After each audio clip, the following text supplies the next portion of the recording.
I'd like to start with a question. What is it that you're afraid of? Who has such power in your life that whether or not they like you, whether or not they approve of you, it just really matters to you?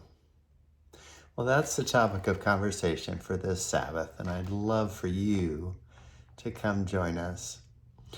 John the disciple says this: you can live your life in love or you can live your life in fear. And I want to tell you, we live in a world that to a great extent is built on fear. That's often the way that relationships work in this world. They often exist in the context of fear. Somebody writes to me, maybe I get angry or even a hostile note. Maybe it's a threatening phone call, or maybe it's just encountering someone at church who's downright rude to me. And I get all defensive and reactive in response. Why? Well, it's a lot about fear. What if that person doesn't like me?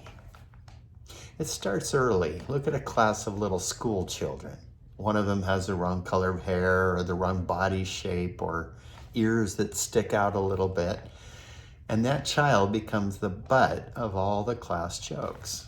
And the other kids in the class know that it's not right. They know that they ought to come to defense of this classmate who's become the social outcast, but they just can't make themselves do it. Why? Why don't they do it? It's fear. They're afraid that if they side with that one child, that they'll become the object of ridicule as well. Can you imagine for a moment what it would be like to go through your day with people in your home, people that you work with, people in your neighborhood, or people that you go to church with without being afraid? So this Sabbath, I want to give you some tangible tools from God's Word, from 1 John chapter 4.